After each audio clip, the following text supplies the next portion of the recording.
cool air as if it were water, and closed her eyes. You knew it would come up.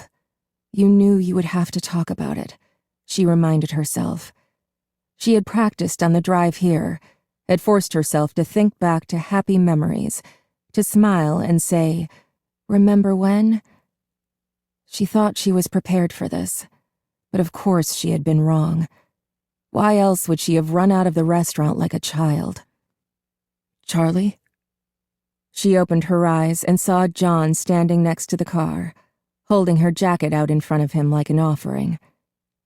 "You forgot your jacket," he said, and she made herself smile at him. "Thanks," she said. She took it and draped it over her shoulders, then slid over on the car's hood for him to sit. "Sorry about that," she said. In the dim lights of the parking lot, she could still see him blush to the ears.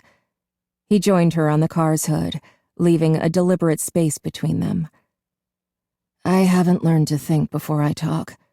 I'm sorry." John watched the sky as a plane passed overhead. Charlie smiled, this time unforced. "It's okay. I knew it was going to come up. It had to. It sounds stupid, but I never think about it. I don't let myself. No one knows what happened except my aunt, and we never talk about it. Then I come here and suddenly it's everywhere. I was just surprised, that's all." "Uh-oh." John pointed, and Charlie saw Jessica and Carlton hesitating in the doorway of the diner. She waved them over, and they came. "Remember that time at Freddy's when the merry-go-round got stuck, and Marla and that mean kid Billy had to keep riding it until their parents plucked them off?" Charlie said. John laughed, and the sound made her smile. Their faces were bright red, crying like babies. She covered her face, guilty that it was so funny to her. There was a brief, surprised silence, then Carlton started laughing. "Then Marla puked all over him." "Sweet justice," Charlie said. "Actually, I think it was nachos," John added. Jessica wrinkled her nose. "So gross. I never wrote it again. Not after that." "Oh, come on, Jessica. They cleaned it," said Carlton. "I'm pretty sure kids puked all over that place. Those wet floor signs weren't there for nothing. Right, Charlie?" "Don't look at me," she said. "I never puked." "We used to spend so much time there. Privileges of knowing the owner's daughter," Jessica said, looking at Charlie with mock accusation. "I couldn't help who my dad was," Charlie said, laughing.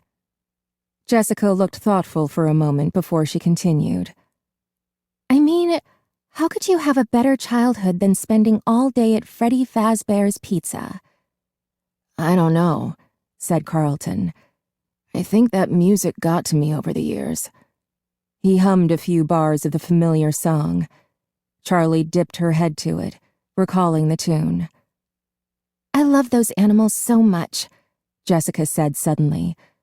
"What's the proper term for them? Animals? Robots? Mascots?" "I think those are all accurate." Charlie leaned back. "Well, anyway, I used to go and talk to the bunny. What was his name?" "Bonnie," Charlie said. "Yeah," said Jessica. "I used to complain to him about my parents. I always thought he had an understanding look about him." Carlton laughed. "Animatronic therapy, recommended by 6 out of 7 crazy people." "Shut up," Jessica retorted. "I knew he wasn't real. I just liked talking to him." Charlie smiled a little. "I remember that," she said. Jessica in her prim little dresses, her brown hair in 2 tight braids like a little kid out of an old book, walking up to the stage when the show was over, whispering earnestly to the life-size animatronic rabbit. If anyone came up beside her, she went instantly silent and still, waiting for them to go away so she could resume her one-sided conversations. Charlie had never talked to the animals at her father's restaurant, or felt close to them like some kids seemed to. Although she liked them, they belonged to the public. She had her own toys, mechanical friends waiting for her at home, that belonged only to her. "I liked Freddie," said John. "He always seemed the most relatable. You know, there are a lot of things about my childhood that I can't remember at all," Carlton said. "But I swear, I can close my eyes and see every last detail of that place. Even the gum I used to stick under the tables." Gum? Yeah, right. Those were boogers. Jessica took a tiny step away from Carlton. He grinned. "I was 7. What do you want? You all picked on me back then. Remember when Marla wrote, 'Carlton smells like feet' on the wall outside?" You did smell like feet. Jessica laughed with a sudden outburst. Carlton shrugged, unperturbed. "I used to try to hide when it was time to go home. I wanted to be stuck in there overnight so I could have the whole place to myself." "Yeah, you always kept everyone waiting," said John. "And you always hid under the same table." Charlie spoke slowly, and when she did, everyone turned to her, as though they had been waiting. "Sometimes I feel like I remember every inch of it, like Carlton," she said. "But sometimes it's like I hardly remember it at all. It's all in pieces. Like, I remember the carousel and that time it got stuck. I remember drawing on the placemats. I remember little things. Eating that greasy pizza, hugging Freddie in the summer and his yellow fur getting stuck all over my clothes. But a lot of it is like pictures. Like it happened to someone else." They were all looking at her oddly. Freddie was brown, right? Jessica looked to the others for confirmation. "I guess you really don't remember it that well after all," Carlton teased Charlie, and she laughed briefly. "Right, I meant brown," she said. Brown. Freddie was brown. Of course he was. She could see him in her mind now. But somewhere in the depths of her recall, there was a flash of something else. Carlton launched into another story, and Charlie tried to turn her attention to him, but there was something disturbing, worrisome, about that lapse in memory. "It was 10 years ago. It's not like you've got dementia at 17, she told herself, but it was such a basic detail to have misremembered. Out of the corner of her eye, she caught John looking at her, a pensive expression on his face, as though she had said something important. "You really don't know what happened to it?" she asked Carlton with more urgency in her voice than she intended. He stopped talking, surprised. "Sorry," she said. "Sorry, I didn't mean to interrupt you." "It's okay," he said. "But yeah, or no, I really don't know what happened." "How can you not know? You live here." "Charlie, come on," said John. "It's not like I hang around that part of town. Things are different. The town has grown," Carlton said mildly, seeming unruffled by her outburst. "And I honestly don't look for reasons to go around there, you know? Why would I? There isn't any reason. Not anymore." "We could go there," John said suddenly, and Charlie's heart skipped. Carlton looked nervously at Charlie. "What? Seriously, it's a mess. I don't know if you can even get to it." Charlie found herself nodding. She felt as though she had spent the whole day weighed down by memory, seeing everything through a filter of years. And now she felt suddenly alert, her mind fully present. She wanted to go. "Let's do it," she said. "Even if there's nothing there, I want to see." They were all silent. Suddenly, John smiled with a reckless confidence. "Yeah, let's do it." Chapter 2. Charlie pulled to a stop, feeling the soft give of dirt under her tires, and turned off the car. She got out and surveyed their surroundings. The sky was a rich, dark blue, the last trails of the sunset streaking off to the west. The parking lot was unpaved, and before them lay a sprawling monster of a building, a rising acre of glass and concrete. There were lamps in the parking lot that had never been used, and no lights shone out onto the lot. The building itself looked like an abandoned sanctuary, entombed in black trees amid the distant roar of civilization. She looked at Jessica in the passenger seat, who was craning her neck out the window. Is this the right place? Jessica asked. Charlie shook her head slowly, not quite certain what she was seeing. I don't know, she whispered. Charlie got out of the car and stood in silence as John and Carlton pulled up beside her. What is this? John stepped out of the car cautiously and stared blankly at the monument. Does anyone have a flashlight? He looked at each of them. Carlton held up his keychain and waved around the feeble glow of a penlight for a minute. Great, John muttered, walking away with resignation. Hold on a sec, Charlie said and went around to her trunk. My aunt makes me carry around a bunch of stuff for emergencies. Aunt Jen, loving but severe, had taught Charlie self-reliance above almost anything else. Before she let Charlie have her old blue Honda, she had insisted that Charlie know how to change a tire, check the oil, and know the basic parts of the engine. In the trunk, in a black box tucked in next to the jack, spare tire, and small crowbar, she had a blanket, a heavy police-issue flashlight, bottled water, granola bars, matches, and emergency flares. Charlie grabbed the flashlight. Carlton grabbed a granola bar. Almost by silent agreement, they began to walk the building's perimeter, Charlie holding up the light in a steady beam in front of them. The building itself looked mostly finished, but the ground was all dirt and rock, uneven and soft. Charlie shone the light on the ground, where grass had grown patchy in the dirt, inches long. No one has been digging for a while, Charlie said.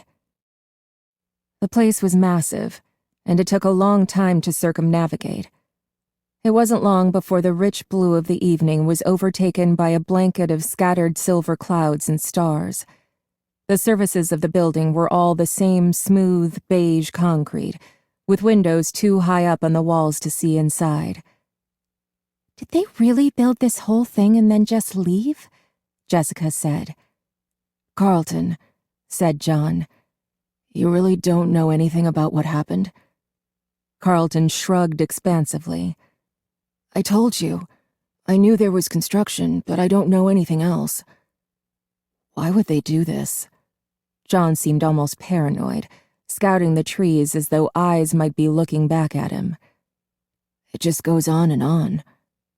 He squinted, gazing along the outside wall of the building, which seemed to stretch endlessly into the distance. He glanced back to the trees as if making sure they hadn't missed a building somehow. No, it was here. He placed his hand on the drab concrete facing. It's gone. After a moment, he gestured to the others and began to walk back the way they came. Reluctantly, Charlie turned back, following the group. They kept going until they could see their cars again up ahead in the darkness. Sorry, guys. I hope there would at least be something familiar, Carlton said exhaustedly. Yeah, Charlie said.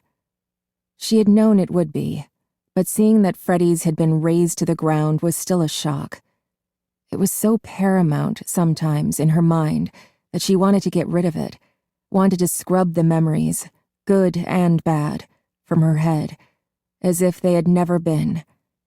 Now someone had scrubbed it from the landscape, and it felt like a violation. It should have been up to her. Right, she thought, because you had the money to buy it and preserve it, like Aunt Jen did with a house. Charlie? John was saying her name, and it sounded like he was repeating it. Sorry, she said. What were you saying? Do you want to go inside? Jessica asked.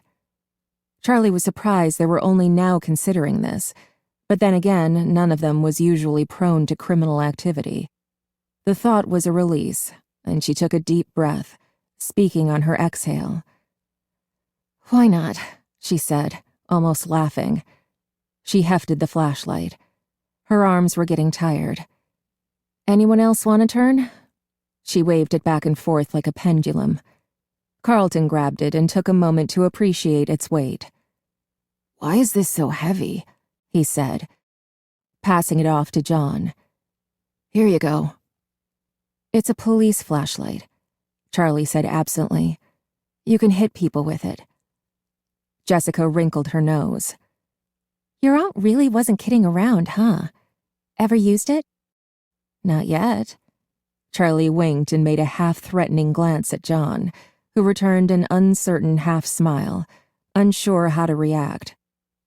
The wide entrances were sealed with hammered metal doors, no doubt intended to be temporary until construction was finished. Still, it wasn't difficult to find a way in, since many large mounds of gravel and sand scaled the walls, leading right up to the edges of the large, gaping windows. Not trying hard to keep people out, John said. What's anyone going to steal? Charlie said, staring at the blank, towering walls. They climbed the hills slowly, the gravel shifting and sliding beneath their feet as they went. Carlton reached the window first and peered through. Jessica looked over his shoulder. Can we drop down? John asked. Yes, said Carlton.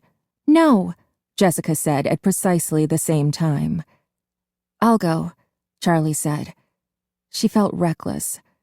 Without looking through to see how far the fall was, she put her feet through the opening and let herself drop.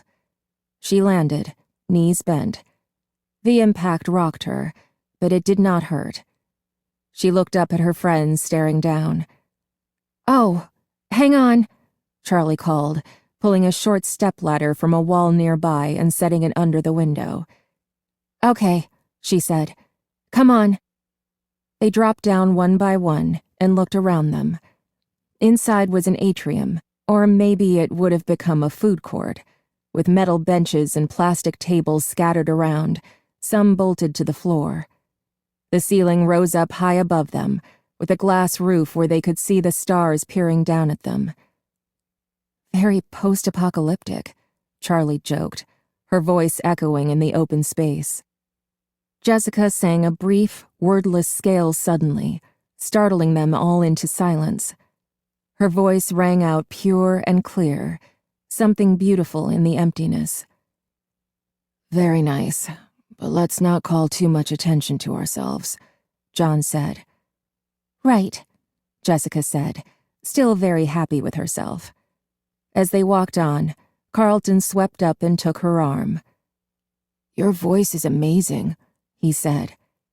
It's just good acoustics, Jessica said, attempting humility but not meaning a word of it.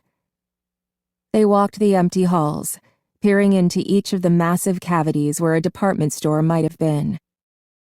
Some parts of the mall had been almost finished, while others were in shambles.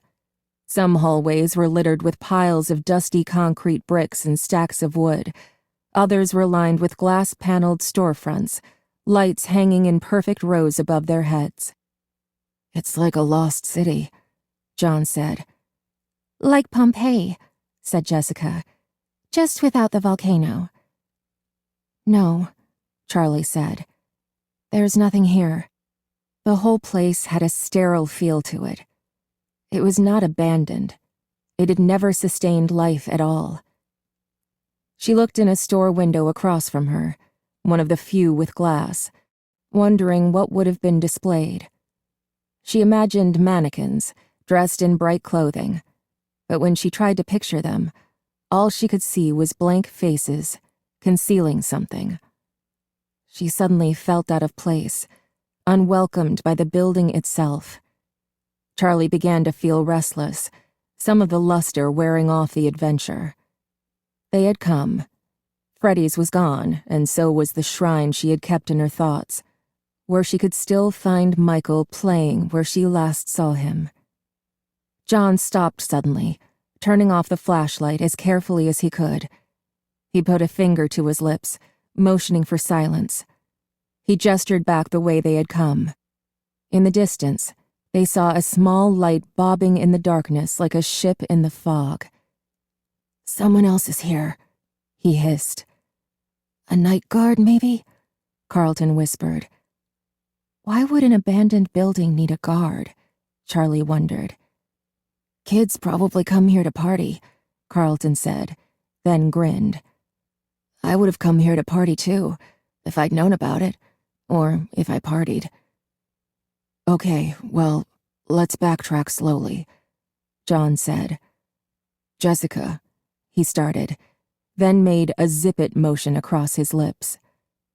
They continued down the hallway, this time with only the dimmer light of Carlton's keychain. "Wait," Jessica stopped with a whisper, looking intently at the walls surrounding them. "Something's not right." "Yeah, no giant pretzels, I know." Carlton seemed sincere. Jessica waved a hand at him impatiently. "No, something isn't right about the architecture." She took several steps back, trying to see the whole of it. "Something is definitely not right," she repeated. "It's bigger on the outside." "Bigger on the outside?" Charlie repeated, sounding puzzled. "I mean, there's a big difference between where the inside wall is and where the outside wall is. Look." Jessica ran along a length of wall between where two stores would have been. "There would have been a store here and a store there." John pointed to the obvious, not understanding the problem. "But there's something in the middle," Jessica exclaimed, beating her hands against an empty portion of the wall. "This part juts out into the parking lot like the stores on each side, but there's no way into it." "You're right." Charlie started walking toward Jessica, studying the walls. "There should be another entrance here." "And," Jessica dropped her voice so that only Charlie could hear her, "about the same size as Freddy's, don't you think?" Charlie's eyes widened, and she took a quick step back from Jessica. "What are you two whispering about?" Carlton stepped closer. "We're talking about you," Jessica said sharply, and they walked into one of the vacant department stores that seemed to sandwich the sealed space. "Come on," she said. "Let's take a look." They started combing the wall as a group, clustered around the tiny light. Charlie was not sure what to hope for. Aunt Jen had warned her about coming back. She didn't encourage Charlie to skip the memorial, not directly, but she wasn't pleased that Charlie was returning to Hurricane. "Just be careful," Aunt Jen had said. "Some things, some memories, are best left undisturbed." Is that why you kept Dad's house? Charlie thought now. Is that why you kept paying for it? Leaving it untouched like some kind of shrine, but never visiting? "Hey!" John was gesturing wildly, running inside to catch up to the rest of them. "Hide!" The light was out in the hall again, bobbing up and down, and it was coming closer. Charlie glanced around. They were already too deep inside the massive store to get out in time, and there seemed to be nowhere to hide. Here! Jessica whispered. There was a break in the wall beside a rig of scaffolding, and they hurried into it, squeezing past stacks of open boxes and sheets of plastic hanging from the ceiling. They made their way down what appeared to be a makeshift hallway just on the other side of the department store wall. It was really more like an alley. It was incongruous with the rest of the mall, not shiny and new, but dank and musty. One wall was made of the same concrete as the outside of the building, though it was rough and unfinished, and the other was exposed brick, some parts faded smooth with age, others with the mortar crumbling, leaving chinks and holes. Heavy wooden shelves of cleaning equipment stood against the wall, listing to the side, their boards sinking under the weight of old paint cans and mysterious buckets. Something was dripping from uncovered pipes overhead, leaving puddles that they all stepped carefully around. A mouse scuttled by, almost running over Carlton's foot. Carlton made a strangled sound, hand over his mouth. They crouched down behind one of the wooden shelving units, pressing up against the wall. Charlie doused the light and waited. She took shallow breaths, perfectly still, watching and wishing she had picked a better position to freeze into. After a few minutes, her legs started to feel numb under her, and Carlton was so close that she could smell the light, pleasant scent of his shampoo. "That's nice," she whispered. "Thanks," Carlton said, knowing immediately what she was referring to. "It comes in Ocean Breeze and Tropical Paradise. I prefer Ocean Breeze, but it dries the scalp." "Hush," John hissed. Charlie wasn't sure why she was so worried. It was just a night guard, and at the worst they would be asked to leave, maybe yelled at a little. She had an overblown aversion to getting in trouble. The bobbing light came closer. Charlie was acutely aware of her body, holding every muscle motionless. Suddenly, she could make out a thin figure leaning in from the great room outside. He shone his light in a long beam down the hallway, sweeping it up and down the walls. He's got us, Charlie thought. But inexplicably, he turned and went, apparently satisfied. They waited another few minutes, but there was nothing. He was gone. They all moved slowly out of their crouched positions, stretching limbs that had gone to sleep. Carlton shook one foot vigorously until he could stand on it. Charlie looked down at Jessica, who was still hunched over, as if frozen in time. "Jessica, are you okay?" she whispered. Jessica looked up, smiling. "You won't believe this." She was pointing at the wall, and Charlie leaned over to see. There, etched in the worn brick, were clumsy letters, almost illegible in a child's handiwork. "Carlton smells like feet." "You have to be kidding me," John whispered in awe, turning to face the wall and placing both hands against it. "I recognize these bricks." He laughed. "These are the same bricks." His smile faded. "They didn't tear it down. They built around it." "It's still here!" Jessica unsuccessfully tried to keep her voice down. "There has to be a way in," she added, her eyes wide with an almost childish excitement. Charlie shone the flashlight up and down the hallway, playing the light off each wall, but there was no break, no door. "There was a back door to Freddy's," John said. "Marla wrote that right next to the back door, right?" "Why didn't they just knock it down?" Charlie pondered. "Does this hallway just lead nowhere?" Jessica said, puzzled. "It's the story of my life," Carlton said lightly. "Wait." Charlie ran her fingers along the edge of a shelf, peering through the odds and ends crammed onto it. The wall behind it looked different. It was metal, not brick. "Right here." She stepped back and looked at the others. "Help me move it." John and Jessica pressed against one side in a unified effort, and she and Carlton pulled on the other. It was immensely heavy, laden with cleaning supplies and large buckets of nails and tools, but it slid farther down the hall almost easily, without incident. Charlie stepped back, breathing hard. "John, give me the big light again." He handed it over, and she turned it back on, aiming where the shelf had stood. "This is it," she said.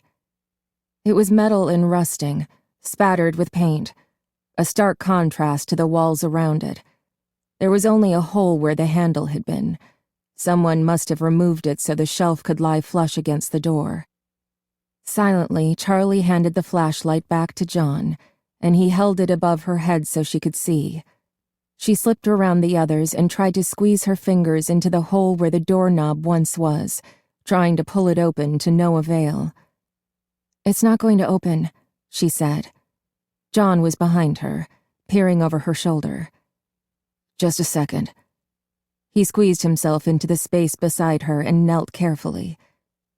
"I don't think it's locked or anything," he said. "I think it's just rusty, Look at it. The door extended all the way to the floor, its bottom ragged and unfinished. The hinges were on the other side, and the edges were caked in rust. It looked as though it had not been opened in years. John and Charlie pulled on it together, and it moved a fraction of an inch. Yay! Jessica exclaimed, almost shouting, then covered her mouth. Sorry, she said in a whisper. Containing my excitement. They took turns pulling on it, leaning over one another, the metal scraping their fingers. The door held for a long moment, and then it came loose under their weight, swinging open slowly with an unearthly screech. Charlie looked nervously over her shoulder, but the guard did not appear. The door opened only about a foot wide, and they went one by one until all four were through. Inside, the air changed, and they all stopped short. Ahead of them was a dark hallway, familiar to them all. Is this? Jessica whispered, not taking her eyes from the dark expanse. It's here, Charlie thought. She held out her hand for the flashlight, and John handed it to her wordlessly. She shone the light ahead of them, sweeping the walls. They were covered in children's drawings, crayon on yellowing, curling paper. She started forward, and the others followed, feet shuffling on old tile. It seemed to take forever to traverse the hall, or perhaps it was just that they were moving slowly, with methodical, deliberate steps. Eventually, the hallway opened up into a larger expanse, the dining room. It was just as they remembered it, completely preserved. The flashlight beam bounced off 1,000 little things reflective, glittered, or topped with foil ribbon. The tables were still in place, covered in their silver and white checked cloths. The chairs were pulled up to them haphazardly, some tables with too many and others with too few. It looked as though the room had been abandoned in the middle of the lunch hour. Everyone had gotten up expecting to return, but never did. They walked in cautiously, breathing cold, stale air that had been trapped inside for a decade. The whole restaurant gave off a sense of abandonment. No one was coming back. There was a small merry-go-round barely visible in the distant corner, with 4 child-size ponies still at rest from their last song. In an instant, Charlie froze in place, as did the others. There they were. Eyes stared back from the dark, large and lifeless. An illogical panic pulsed through her. Time held still. No one spoke. No one breathed, as though a predatory animal was stalking them. But as the moments passed, the fear waned, until she was back again, as a child, and with old friends, separated from one another for far too long. Charlie walked toward the eyes in a straight line. Behind her, the others were motionless. Hers were the only footsteps. As Charlie walked, she touched the cold back of an old party chair without looking at it, guiding it out of her path. She took one final step, and the eyes in the dark became clear. It was them. Charlie smiled.